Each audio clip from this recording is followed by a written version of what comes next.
खामोशी और फिर ऐसा बयान जिसने पूरी दुनिया को चौंका दिया। शांति की बातचीत चल रही थी, उम्मीदें बंध रही थी, लेकिन तभी रूस के राष्ट्रपति व्लादिमीर पुतिन का गुस्सा फूट पड़ा। उन्होंने साफ कर दिया कि रूस किसी भी हाल में झुकने वाला नहीं। डिप्लोमेसी अगर बेअसर रही तो ताकत का इस्तेमाल तय है, और इसी गुस्से में निकले कुछ शब्द आज पूरी वैश्विक राजनीति में तूफान बन चुके हैं। नमस्कार दोस्तों, आप देख रहे हैं इंडिया डेली का डिजिटल प्लेटफॉर्म और मैं हूं आपके साथ तान्या।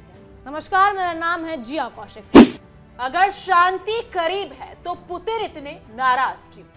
दुनिया की राजनीति आज एक ऐसे मोड़ पर खड़ी है जहां शांति की बातें सबसे ज्यादा हो रही हैं और युद्ध की आशंकाएं उससे भी ज्यादा गहरी होती जा रही हैं। रूस यूक्रेन युद्ध के समाधान को लेकर लगातार बैठकों, बातचीत और दावों का दौर चल रहा है, लेकिन इसी बीच रूस के राष्ट्रपति व्लादिमीर पुतिन का जो रूप सामने आया है उसने पूरी वैश्विक राजनीति को झकझोर दिया है।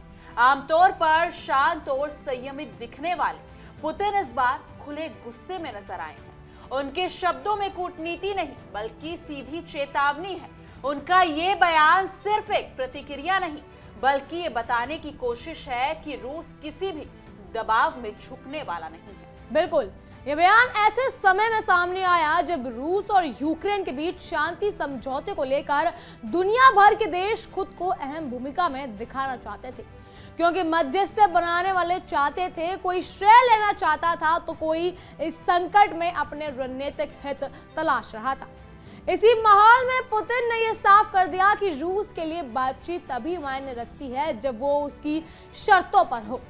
राजनीतिक भाषा में यह संदेश बहुत साफ है, रूस खुद को कमजोर पक्ष मानने को तैयार नहीं है। पुतिन का रुख ये दिखाता है कि मॉस्को अभी भी खुद को वैश्विक ताकत के रूप में स्थापित रखना चाहता है। बिल्कुल जी हाँ, रूस के रक्षा मंत्रालय के साथ हुई वार्षिक बैठक में पुतिन ने जो कहा वो सिर्फ एक भाषण नहीं था बल्कि आने वाले समय की रणनीति का संकेत था। उन्होंने दो टूक कहा कि अगर डिप्लोमेसी से बात नहीं बनी तो रूस फोर्स का इस्तेमाल करेगा। जिस विशेष सैन्य अभियान की बात उन्होंने की उसके लक्ष्य बिना शर्त तैयार पूरे करने की भी बात कहकर पुतिन ने यह साफ कर दिया कि रूस पीछे हटने के मूड में नहीं है। ये बयान इस बात का संकेत है कि मॉस्को बातचीत की कमजोरी नहीं बल्कि विकल्प के तौर पर देख रहा है। इस दौरान पुतिन ने भी अमेरिका पर भी आरोप गंभीर लगा दिए हैं। तान्या, उनका कहना है कि पिछली अमेरिका सरकार ने जानबूझकर हालात को सशस्त्र संघर्ष की ओर धकेला। पुतिन का दावा था कि वॉशिंगटन को ये गलतफहमी थी कि रूस जल्द ही कमजोर पड़ जाएगा और खत्म भी हो जाएगा। ये आरोप सिर्फ अतीत की आलोचना नहीं बल्कि अमेरिका की वैश्विक नीति पर सीधा राजनीतिक हमला है। पुतिन का यह बयान ये दिखाता है कि रूस इस युद्ध के लिए खुद को नहीं बल्कि पश्चिमी ताकतों को जिम्मेदार ठहराता है। पीस डील की बात या दबाव की राजनीति।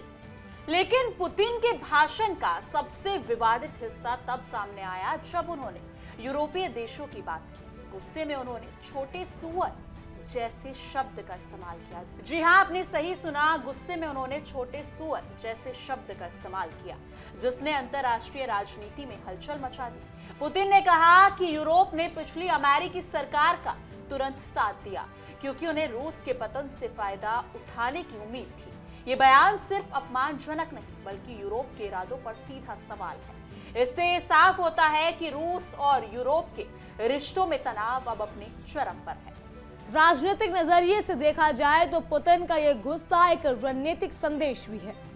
वो ये दिखाना चाहते हैं कि रूस को हल्के में लेने की कीमत चुकानी पड़ेगी किसी को भी। ये बयान यूरोप और अमेरिका दोनों के लिए चेतावनी है कि रूस किसी भी तरह के दबाव या आलोचना से अपनी नीति नहीं बदलेगा। पुतिन ये भी संकेत दे रहे हैं कि अगर बातचीत सिर्फ औपचारिकता बनाकर रह गई तो रूस अपने फैसले युद्ध के मैदान पर लेगा।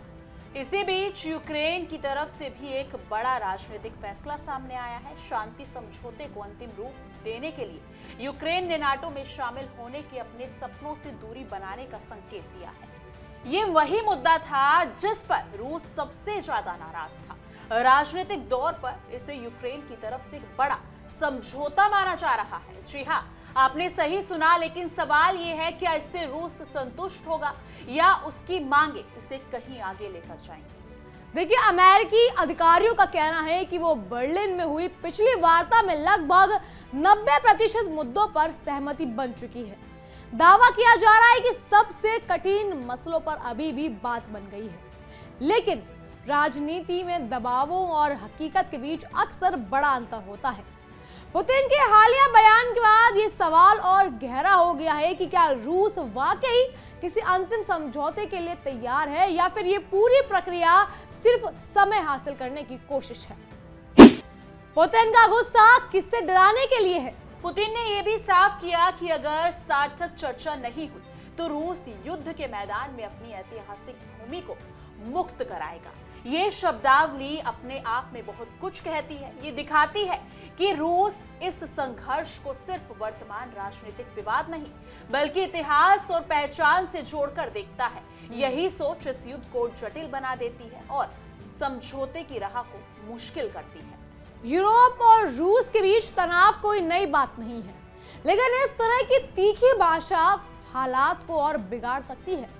राजनीतिक विशेषज्ञों का मानना है कि भले ही कोई शांति समझौता हो जाए, लेकिन पुतिन के इस बयान के बाद भरोसे की कमी बनी रहेगी। यूरोप और रूस के रिश्तों में कड़वाहट इतनी गहरी हो चुकी है कि शांति भी स्थायी नहीं लगती है। यह बयान इस सच्चाई को उजागर करता है।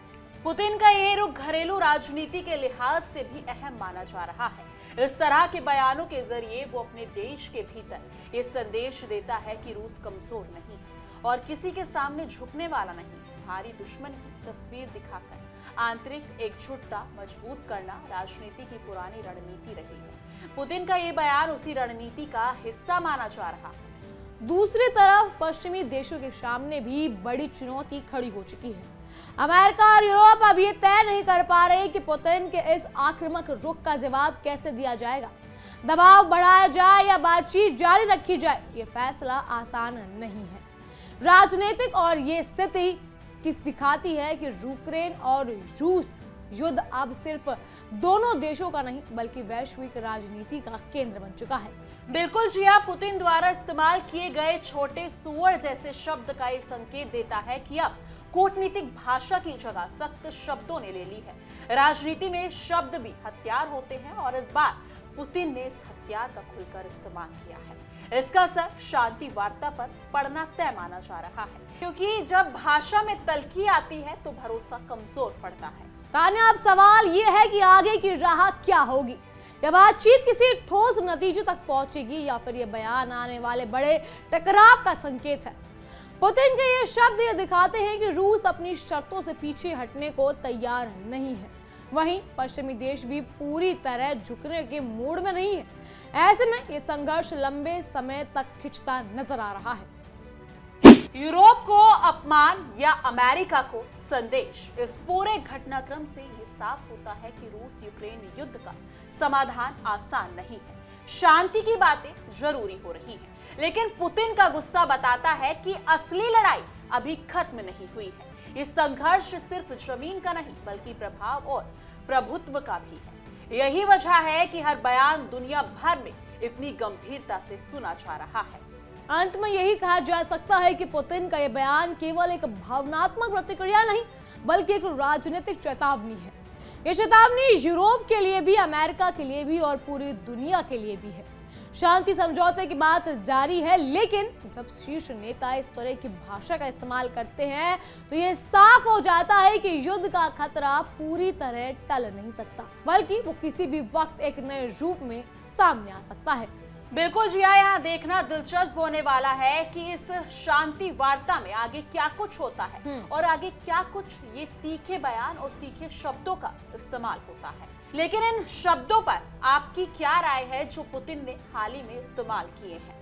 कमेंट सेक्शन में अपनी राय जरूर साझा कीजिएगा। बाकी देश और दुनिया की तमाम बड़ी खबरों के लिए देखते रहिए इंडिया डेली और हमारा खास शो तहकीकात, हर खबर की तह तक।